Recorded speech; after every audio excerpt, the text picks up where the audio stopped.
Good morning बच्चों।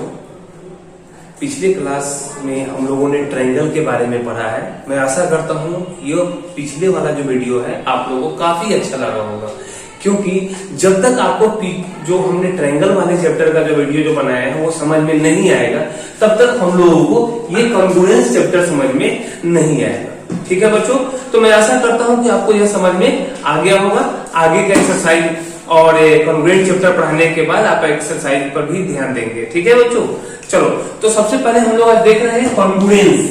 ठीक है, जिसकी हिंदी होती है बच्चों सर्वांग सम। सर्वांग सम, ठीक है, क्या होती है बाबू? सर्वांग सम। अगर आप इसको अलग अलग रूप में इसको जब तोड़ते हो तो पता चलेगा कि आखिर में यह है क्या। इसी को जब तोड़ेंगे अलग अलग में, इसको लिखते हैं सर्व, अंग और सम। देख पा रहे हो तुम लोग? सब का मतलब ही हो जाता है सभी। क्या होता है बाबू? सभी। अंग का मतलब हो गया उसका यह भुजा, और सम का मतलब हो गया बराबर। इसका मतलब क्या हो गया? इसको हम लोग ऐसे भी डिफाइन कर सकते हैं, सभी का मतलब इक्वल, भुजा वर्ड जो आया हुआ है इसको हम लोग बोलेंगे साइड।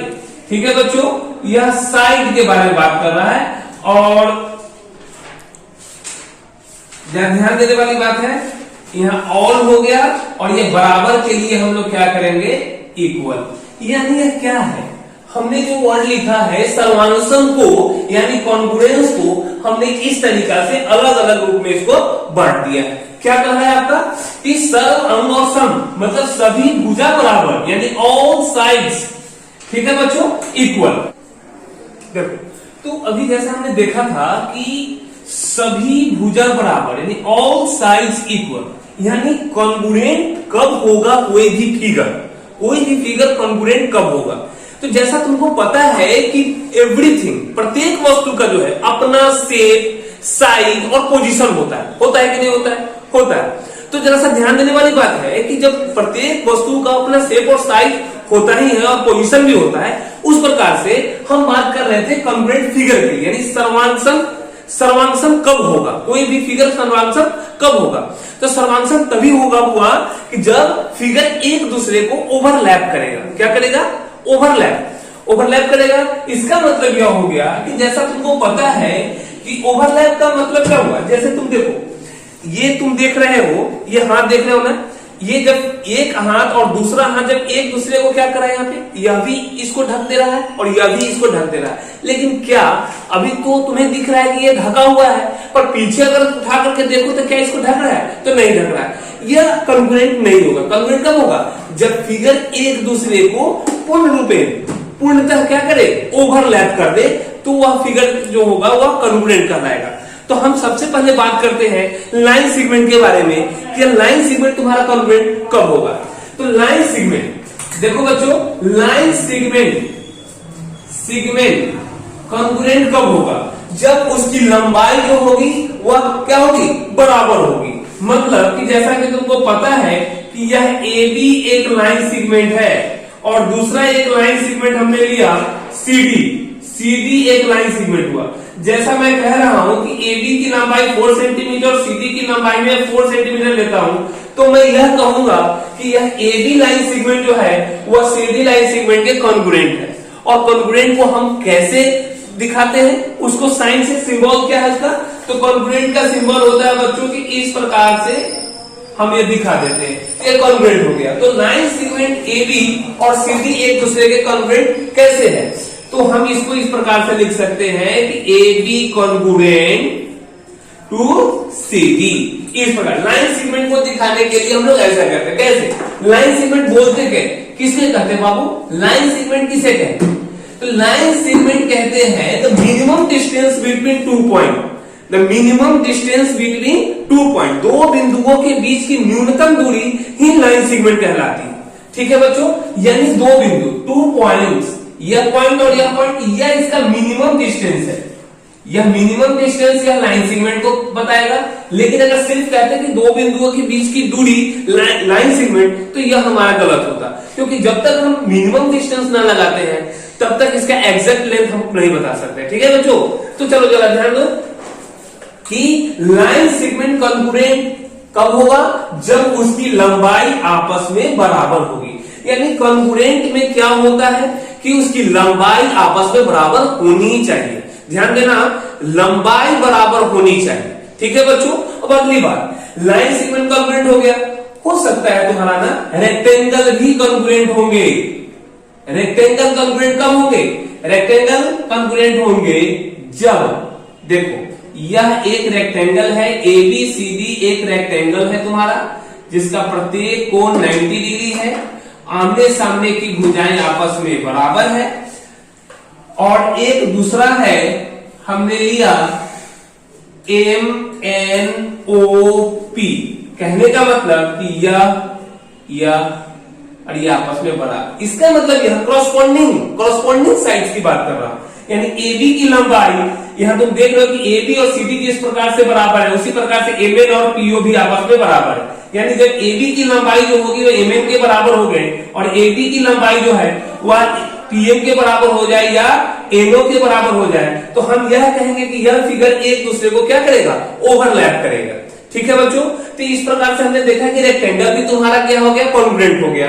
दूसरी बात क्या है? सर्कल भी कॉन्ग्रुएंट होगा तुम्हारा। सर्किल भी कॉन्ग्रुएंट होगा। कब कॉन्ग्रुएंट होगा? तो सर्किल भी कॉन्ग्रुएंट होंगे उस कंडीशन में जब उनके रेडियस यानी रेडी जो है आपस में बराबर हो। यानी अगर इसको 3 सेंटीमीटर ले लिया और इसको भी 3 सेंटीमीटर ले लिया, तो हम ऐसा कह सकते हैं कि R1 की लंबाई 3 सेंटीमीटर और R2 की लंबाई भी 3 सेंटीमीटर, मतलब R1 जो होगा वह बराबर हो गया R2 के। या हम इसको ऐसा कह सकते हैं कि R1 कॉन्ग्रुएंट जो हो गया तुम्हारा, क्या कर देंगे? R1 बराबर R2 हो गया, मतलब कि सर्किल COR1 और कॉन्ग्रुएंट हो गया सर्किल COR2। इसका मतलब हो गया कि circle having centre O and radius R1, a circle having centre O and radius R2, और R1 और R2 आपस में बराबर, मतलब यह हो गया कि सर्किल एक दूसरे के कॉन्ग्रुएंट हो गया। कॉन्ग्रुएंट मतलब तो समझ में आ गया होगा कि जब यह फिगर जब दूसरे वाले फिगर को क्या कर दे? ओवरलैप कर दे। ओवरलैप और समझ रहे हो ना? ओवरलैप का मतलब होता है एक दूसरे को पूर्ण रूप से ढक देना। ठीक है। तो यह बेसिक बात थी कॉन्ग्रुएंट को लेकर के। तो अभी एक बात और आती है तुम्हारा रेक्टेंगल। तुम्हारा रेक्टेंगल के बारे में हमने पढ़ लिया है। अब एक बात आती है तुम्हारा ट्रायंगल के बारे में। ठीक है। तो ट्रायंगल के लिए जो है हम जरा देखते हैं, इसको नोट कर लिए हो तुम लोग। अब देखो एक क्या है तुम्हारा, एंगल भी कॉन्ग्रुएंट होता है। एंगल भी कॉन्ग्रुएंट कब होगा? एंगल का मतलब हो गया बच्चों कोण। ठीक है। एंगल कहते किसको? तुमको भी पता है कि जब दो लाइन सेगमेंट जब एक दूसरे को किसी एक पॉइंट पर जब काटता है, तो दोनों लाइन सेगमेंट के बीच जो इंक्लाइनेशन होता है वह उसका एंगल कहलाता है। मतलब क्या है बच्चों? ऐसा कह सकते हैं कि हमने एक एंगल यहां हमने बताया, तुम देखो यह AOB, और एक एंगल हमने यहां बना दिया COD, यह एंगल हो गया। अब यह एंगल बराबर अगर हो जाए, ये एंगल और ये एंगल अगर आपस में बराबर हो जाए, मतलब उसका डिग्री यानी माप जो है उसका माप जो है आपस में बराबर हो जाए। जैसे मैं इसको कह दूं कि यह 45 डिग्री है और यह भी 45 डिग्री है, तो हम यह कहेंगे कि एंगल AOB जो है वह COD के क्या है? कॉन्ग्रुएंट है। यानी इस प्रकार से एंगल भी तुम्हारा कॉन्ग्रुएंट होगा। कब? जब उसका डिग्री बराबर हो। ये नहीं कि यह AO की लंबाई और CO की लंबाई में तो काफी दूरी की बात है। एंगल कॉन्ग्रुएंट होगा वो अपने डिग्री के विचार से अकॉर्डिंग। ओके। और तुम्हारा सर्किल कॉन्ग्रुएंट होगा रेडियस के अकॉर्डिंग। ठीक है। तो इस प्रकार से हम लोगों ने देखा। अब हम लोग पढ़ते हैं ट्रायंगल के बारे में, जो हमको ट्रायंगल को लेकर के पढ़ना है। अब देखो बच्चों, ट्रायंगल कॉन्ग्रुएंट कब होगा? ट्रायंगल कॉन्ग्रुएंट होगा, जरा ध्यान देना है, यह एक ट्रायंगल तुम्हारा और एक दूसरा ट्रायंगल है। यह ABC एक ट्रायंगल है तुम्हारा, और दूसरा एक ट्रायंगल हमने ले लिया DEF, एक दूसरा ट्रायंगल है। ठीक है बच्चों। हमने बताया कि AB की लंबाई DE के बराबर, BC की लंबाई EF के बराबर और AC की लंबाई यहां पे DF के बराबर। ठीक है बच्चों। जरा ध्यान दो यहां पे क्या लिखा हुआ है। कहने का मतलब कि ट्रायंगल कॉन्ग्रुएंट होगा तो कैसे, जब इसके कॉरस्पॉन्डिंग साइड, कॉरस्पॉन्डिंग कहने का मतलब कि हम ये इसको लिखेंगे इस प्रकार से, triangle ABC congruent to triangle DEF. अब यहां इसको लिखने से हमारा बहुत कुछ क्लियर होगा। कैसे क्लियर होगा, तो जरा देखो, अभी इसके लिखने से हमारा क्या क्लियर हो रहा है, तो AB की लंबाई जो है वह DE के बराबर हो गया। फिर हम लिख रहे हैं BC की लंबाई EF के बराबर है, BC बराबर EF। फिर AC बराबर बच्चों वह DF के बराबर। कैसे, जरा देखो यहाँ पे, यह AB हमने लिया तो यहाँ पे D दिखाया ना, तो AB बराबर DE, BC बराबर यहाँ देख रहे हो तो उसमें इसमें भी हम EF ले रहे हैं तो BC EF के बराबर हो गया। अब AC ले रहे हैं यानी AC यहाँ ले रहे हैं तो हमें DF ही लेना होगा, तो हमने यहाँ पे DF ही ले लिया, कोई दिक्कत नहीं है। साथ में अब जरा देखो, एंगल A बराबर एंगल D, एंगल A बराबर एंगल D हो, फिर एंगल B बराबर एंगल E हो, एंगल B बराबर एंगल E हो, और एंगल C बराबर एंगल क्या हो बच्चों, एंगल F के बराबर, एंगल C बराबर एंगल F हो। तो इस प्रकार से तुम देख रहे हो कि यहाँ पे angle A, angle D, angle B, angle E और एंगल C और एंगल F यह भी बराबर हो गए, कोई दिक्कत नहीं है। अगली बात जरा सा ध्यान दो, यह जो तुम्हारा वर्टेक्स यह A जो है यह इस पे जब आ जाए मतलब क्या हो गया, यह A जो वर्टेक्स है वह D पर चला जाए, B वर्टेक्स जो है बच्चों वह E पर चला जाए और C जो है वह F पर चला जाए। यानी यह कंडीशन जो थ्री कंडीशन जो तुमको दिख रहा है, यही थ्री कंडीशन ट्रायंगल को कॉन्ग्रुएंट बताता है। ठीक है बच्चों, जरा ध्यान दो, क्या कहता है कॉन्ग्रुएंट, कब दो ट्रायंगल कॉन्ग्रुएंट होंगे, जब उनके कॉरस्पॉन्डिंग साइड्स बराबर हो, कॉरस्पॉन्डिंग एंगल बराबर हो और उसके बाद कॉरस्पॉन्डिंग वर्टेक्स एक दूसरे पर क्या हो, स्थिर हो जाए, जाकर के वहां पे वह स्थिर हो जाता है या ओवरलैप हो जाएगा, तो हम बताएंगे कि यह ट्रायंगल इस ट्रायंगल के क्या है, कॉन्ग्रुएंट। यानी हम उसके अकॉर्डिंग टू साइड के अकॉर्डिंग जो है हम ट्रायंगल का नामकरण यहां करते हैं। ये नहीं कि यह ABC कॉन्ग्रुएंट हम EFD लिख दे तो फिर वह गलत हो जाएगा। ठीक है, यानी उसको एक क्रमबद्ध हम लोग को लिखना जरूरी है, नहीं तो हम वह गलत हो जाएगा हमारा। ठीक है बच्चों, तो जरा सा देखो, तो इस कॉन्ग्रुएंट होने की आवश्यक शर्त अब हम लोग बात करेंगे कि इसके कंडीशन क्या है, किन किन कंडीशन पे ट्रायंगल तुम्हारा कॉन्ग्रुएंट होगा। ठीक है, इसको जरा नोट करो, फिर हम लोग जो है अभी बात करते हैं थोड़ी देर में। ठीक है, तो अब देखो ट्रायंगल किन किन कंडीशन पर तुम्हारा कॉन्ग्रुएंट होगा, उस बात पर हम लोग ध्यान दें। पहले तुमको मैंने बता दिया कि ट्रायंगल कॉन्ग्रुएंट कैसे होगा, तो ट्रायंगल कॉन्ग्रुएंट हमने बताया था क्या जी, कॉरस्पॉन्डिंग साइड्स और कॉरस्पॉन्डिंग एंगल्स बराबर हो जाए। और यह कब होगा, कॉरस्पॉन्डिंग साइड्स कब बराबर होना है, कॉरस्पॉन्डिंग एंगल्स कब होगा, यह कंडीशन क्या है तुम्हारा, जरा उस पर हम लोग ध्यान देंगे। सबसे पहला जो है तुम्हारा वह SSS है। क्या है बच्चों, SSS, S stand for side, क्या हुआ, साइड, यानी साइड साइड साइड, इसको हम लोग यहां लिखेंगे साइड साइड साइड। ऐसा क्यों लिखा, तीन साइड हुआ, तो तुमको पता है ना ट्रायंगल में 3 साइड्स होते हैं, इसलिए इसने साइड साइड साइड लिखा, कोई दिक्कत नहीं है। तो पहला क्राइटेरिया है तुम्हारा SSS। SSS के अकॉर्डिंग ट्रायंगल तुम्हारा कॉन्ग्रुएंट कैसे होता है, जरा देखो। ये देखो, यह तुम्हारा ABC एक ट्रायंगल है और दूसरा ट्रायंगल है DEF एक ट्रायंगल है। हमने लिया, दो ट्रायंगल लिया। यह SSS क्या कहलाता है, SSS कहलाता है कि two triangles are said to be congruent if and only if, दो ट्रायंगल कॉन्ग्रुएंट होंगे यदि और केवल यदि, इफ एंड ओनली इफ का मतलब हो गया यदि और केवल यदि। तो two triangles congruent if and only if the three sides of the first triangle, क्या हुआ, if the three sides of the first triangle respectively three sides of the other triangle। ठीक है बच्चों, कहने का मतलब यह हो गया कि यह AB बराबर DE के हो जाए, BC बराबर EF हो जाए और AC बराबर DF हो जाए। यानी अगर किसी भी ट्रायंगल में उसके कॉरस्पॉन्डिंग साइड्स अगर इक्वल हो जाते हैं तो वह ट्रायंगल एसएसएस के क्राइटेरिया से यह ट्रायंगल कॉन्ग्रुएंट होता है। ट्रायंगल जब कॉन्ग्रुएंट हो जाते हैं तो कौन सी बात होती है, तो ट्रायंगल कॉन्ग्रुएंट हो जाने के बाद जो भी कुछ इसमें बचता है, एंगल हो जाए, एरिया हो जाए, ठीक है, वो सब कुछ इसका क्या हो जाएगा, आपस में बराबर हो जाता है। यानी एक बात याद रखेंगे कि जब ट्रायंगल कॉन्ग्रुएंट हो जाता है तो उसके एरिया भी आपस में बराबर होते हैं। मतलब हम लिख सकते हैं कि एरिया ऑफ ट्रायंगल एबीसी जो होगा वह बराबर होगा एरिया ऑफ ट्रायंगल डीईएफ।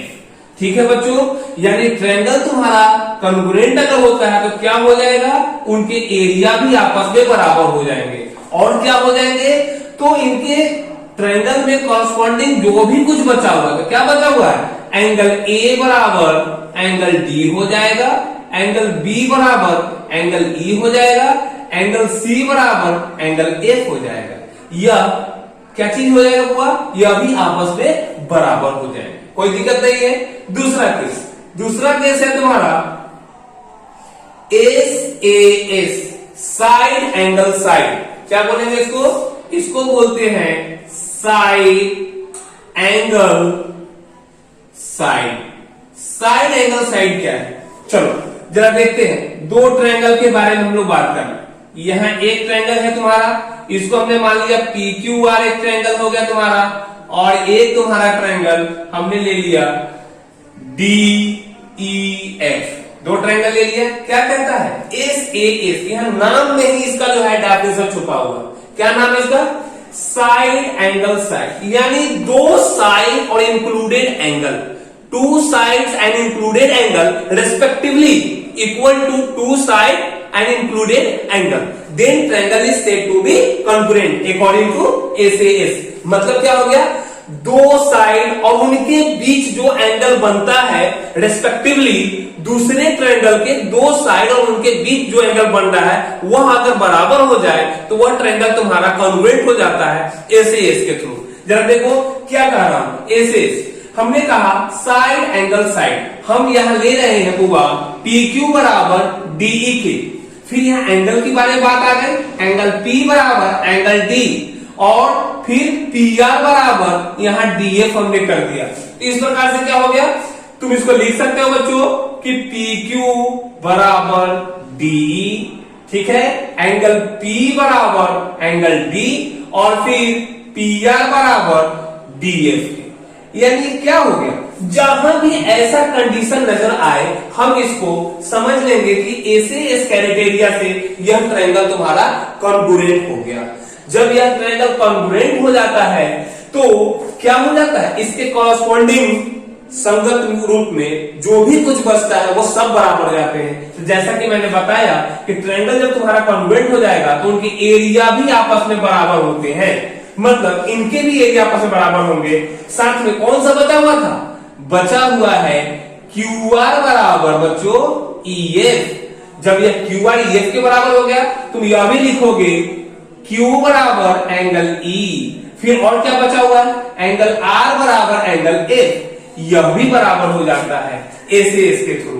यानी SAS क्या कहलाता है, तो आप ऐसा बताओगे कि two triangles are said to be congruent if and only if the two sides and included angle respectively equal to two sides and included angle, then triangle is said to be congruent। तब इसको triangle को congruent कहा जाएगा।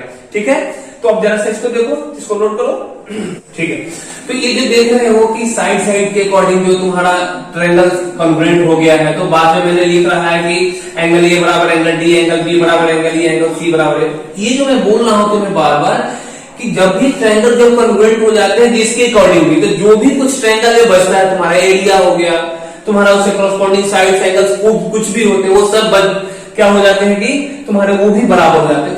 वो जो है बराबर हो जाते हैं, तो बाद में लिखना तो बाई CPCT, इसको हम लोग बोलते हैं। CPCT का फुल फॉर्म क्या होता है, corresponding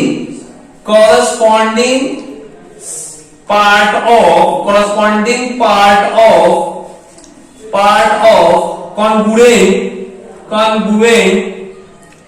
triangle, corresponding part of congruent triangle. CPCT जो वर्ड मैंने यूज किया, बाय सीपीसीटी मतलब क्या है कि जब ट्रायंगल तुम्हारा कॉन्ग्रुएंट हो जाता है तो उससे कॉरस्पॉन्डिंग जो भी कुछ बच जाता है उस ट्रायंगल में वो सभी के सभी बराबर हो जाते हैं। इस प्रकार से तुमने देखा कि साइड हमने पढ़ लिया, साइड एंगल साइड पढ़ लिया। अब हम लोग पढ़ने जा रहे हैं एंगल साइड एंगल के बारे में। जरा ध्यान देना हुआ, एंगल साइड एंगल क्या है तुम्हारा? एंगल साइड एंगल देखो, एंगल साइड एंगल में ये जो है तुम्हारा ASA, इसको बोलेंगे angle side angle. Angle side angle क्या है? हम देख पा रहे हैं यह एक ट्रायंगल है तुम्हारा और दूसरा एक ट्रायंगल लिया हुआ, ठीक है। यह ABC एक ट्रायंगल है और दूसरा एक DEF हमने ट्रायंगल ले लिया। यह भी देखो जरा सा, एंगल साइड एंगल, यह नाम सुन देख रहे हो ना, एंगल साइड एंगल मतलब जहां एंगल बनता है उसका जो साइड है उसके साथ वो वाला बराबर होना चाहिए। जैसे हम इसको कह दे कि एंगल B बराबर एंगल E और एंगल C बराबर एंगल A, तो कौन सा साइड लेंगे? हम यह साइड लेंगे, BC बराबर EF लेंगे। अगर यही कहते कि एंगल B बराबर एंगल E और एंगल A बराबर एंगल D, तो कौन साइड लेते? AB लेते, AB और B लेते। हम यहां ले रहे हैं एंगल B बराबर एंगल E और एंगल C बराबर एंगल A, तो साइड हम ले रहे हैं BC बराबर EF। तो ट्रायंगल तुम्हारा ABC कॉन्ग्रुएंट टू हो जाएगा, ट्रायंगल ABC कॉन्ग्रुएंट हो जाएंगे बच्चों ट्रायंगल DEF के। और जब ट्रायंगल तुम्हारा कॉन्ग्रुएंट हो गया तो तुम लिखोगे सो क्या हो गया, एंगल A बराबर एंगल D, AB बराबर बच्चों DE के हो जाएगा और AC बराबर तुम्हारा हो जाएगा DF के। यह हो जाएगा क्यों? तो बाय CPCT हमने बताया, CPCT का full form corresponding part of congruent triangle. Corresponding part of यानी ट्रायंगल जो है उसके कॉरस्पॉन्डिंग जो भी है वो सब बराबर हो जाएंगे, ट्रायंगल कॉन्ग्रुएंट हो जाते हैं। तो अब इसी का हम लोग कोरोलरी जरा देख ले। इसका कोरोलरी क्या है? इसका कोरोलरी हो जाएगा जरा ध्यान देना, इसका कोरोलरी है AAS। यहां मतलब हो गया एंगल साइड। यह क्या है? हमने यहां पे एक ट्रायंगल लिया, जरा ध्यान देना, यहां एक ट्रायंगल ले लिया हमने, XYZ एक ट्रायंगल लिया, यहां हमने MNP ले लिया। क्या कहता है? Angle side. मतलब क्या है? हमने ले लिया कि एंगल X बराबर एंगल M, एंगल X बराबर एंगल M, एंगल Y बराबर एंगल M, एंगल Y बराबर हो गया एंगल M। अब इस प्रकार से तुम्हारा दो एंगल तो बराबर हो गया, इसमें से कोई एक साइड ले लेना है, यानी YZ बराबर MP। यहां पे लिख देंगे YZ बराबर MP। इसमें क्या है ना कि दो एंगल और उसके बाद कोई भी दोनों जिस पर एंगल बन रहा है ना उस साइड को छोड़ करके तुम्हारा दोनों साइड में से कोई भी एक साइड अगर बराबर हो जाएगा तो हम कह देंगे कि यह AAS के अनुरूप क्या हो गया, तुम्हारा ट्रायंगल कॉन्ग्रुएंट हो गया। तो हम लिखेंगे so triangle XYZ congruent to triangle MNP। और जब ट्रायंगल तुम्हारा कॉन्ग्रुएंट हो गया तो जो बच जाता है, कौन सा बच गया? तुम्हारा हो गया XY बराबर MN, फिर कौन सा बच गया? XZ बराबर MP, और कौन एंगल बचा हुआ है? एंगल Z बराबर एंगल P। और जब यह ट्रायंगल कॉन्ग्रुएंट हो गया, क्यों? किसके माध्यम से? तो बाय CPCT, जो कि मैं बार बार चर्चा कर रहा हूं, corresponding part of congruent triangle के बारे के साथ, ठीक है। और उस प्रकार से जब ट्रायंगल तुम्हारा कॉन्ग्रुएंट हो जाएगा तो क्या हो जाएगा, उनके एरिया भी आपस में या क्या हो जाएंगे, बराबर हो जाएंगे। इस बात को याद रखेंगे आप लोग, ट्रायंगल कॉन्ग्रुएंट हो जाए तो उनके एरिया भी आपस में क्या हो जाता है, बराबर हो जाता है। तो इस प्रकार से हम लोग लिख सकते हैं कि एरिया ऑफ ट्रायंगल XYZ बराबर एरिया ऑफ ट्रायंगल MNP। इस प्रकार से तुमने देखा कि तुम्हारा एरिया भी बराबर हो गया, कॉरस्पॉन्डिंग पार्ट भी इसके आपस में बराबर हो गया। तो देख लिया ना एएस और एएसए में क्या अंतर है। ठीक है, अब हम लोग पढ़ेंगे आरएचएस के बारे में। जरा देखो आरएचएस क्या है, देख पा रहे हो तुम लोग। अब आरएचएस है, जरा उस पर देखो।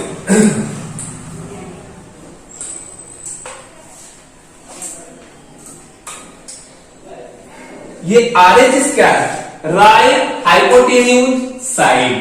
आरएचएस जिसको हम लोग बोलते हैं, यहां पे देखो आरएचएस क्राइटेरिया क्या है। यह एबीसी तुम्हारा यह एक राइट एंगल ट्रायंगल हुआ और एक ट्रायंगल हमने ले लिया डीईएफ, एक राइट एंगल ट्रायंगल, दूसरा राइट एंगल ट्रायंगल ले लिया। क्या कहता है आरएचएस? आरएचएस तुम्हारा कहता है कि जो राइट एंगल बनाने वाली साइड है, राइट एंगल बनाने वाली साइड कौन कौन होता हुआ? तो राइट एंगल बनाने वाली साइड होता है परपेंडिकुलर और बेस। क्या होता है? परपेंडिकुलर और बेस जो होते हैं वो राइट एंगल बनाने वाली साइड होती है। और इसकी सबसे बड़ी साइड कौन है? हाइपोटेन्यूज। कौन सी साइड है बाबू? हाइपोटेन्यूज। ये हाइपोटेन्यूज तुम लोग पढ़ते हो, हाइपोटेन्यूज पढ़ो। फिर उसके बाद राइट एंगल बनाने वाली साइड कौन कौन है? राइट एंगल बनाने वाली साइड कौन सा साइड है? तो परपेंडिकुलर और उसके बाद क्या है तुम्हारा? यह बेस, राइट एंगल बनाने वाली साइड है। ठीक है, तो परपेंडिकुलर क्या है? तो परपेंडिकुलर देखो ना, यहां पे ये ए बी और यह बीसी, यह राइट एंगल बनाने वाली साइड है, क्योंकि परपेंडिकुलर और बेस जो है आपस में इंटरचेंज होता है, वह अकॉर्डिंग टू देयर एंगल्स। कौन सा एंगल? तो एक्यूट एंगल के अकॉर्डिंग। ठीक है, लेकिन खैर हम लोग को जो पढ़ना है उस पर हम लोग बात कर लें। तो यहाँ पे क्या कह रहा है?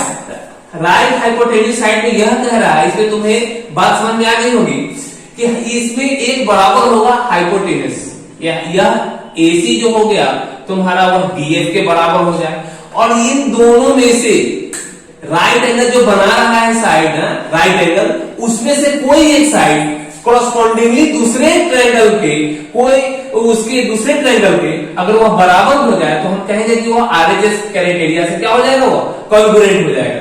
मतलब कि अगर हम कह रहे हैं कि ए बी बराबर है डी के, तो हम यहाँ पे इस प्रकार से बता दिए। नहीं तुम्हारी इच्छा है कि नहीं बीसी ईएफ के बराबर बीसी लेना है, तो हम ईएफ को ले लेंगे।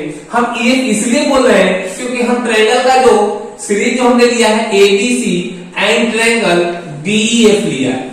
ठीक है ना, तो इस कारण से क्या लिखेंगे? यह ए बी बराबर तुम्हारा हो गया डीई, फिर तुम्हारा क्या बराबर है?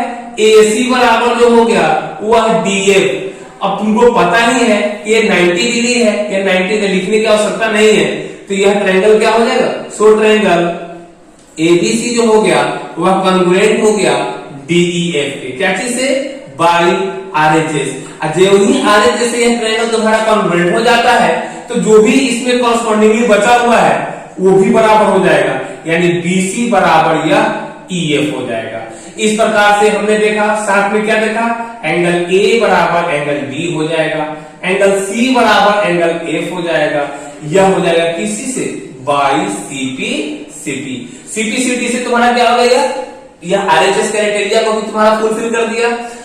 अब ये तुमको जो क्राइटेरिया थे तुम्हारे कॉन्ग्रुएंट होने के, वो सारी क्राइटेरिया को हमने पढ़ लिया। सबसे पहले पढ़ा एसएसएस, दूसरा पढ़ा एसएएस, तीसरा पढ़ा एएसए, उसके बाद पढ़ा एएएस और उसके बाद पढ़ा हमने आरएचएस। यह क्राइटेरिया हमने पढ़ लिया।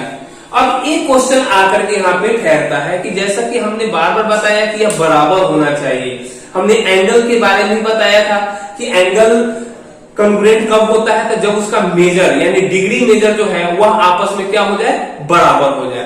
तो एक केस आता है आपका कि क्या कोई भी ट्रायंगल जिसके तीनों के तीनों एंगल कॉरस्पॉन्डिंगली दूसरे ट्रायंगल के तीनों एंगल के बराबर हो जाए तो क्या वह कॉन्ग्रुएंट होगा?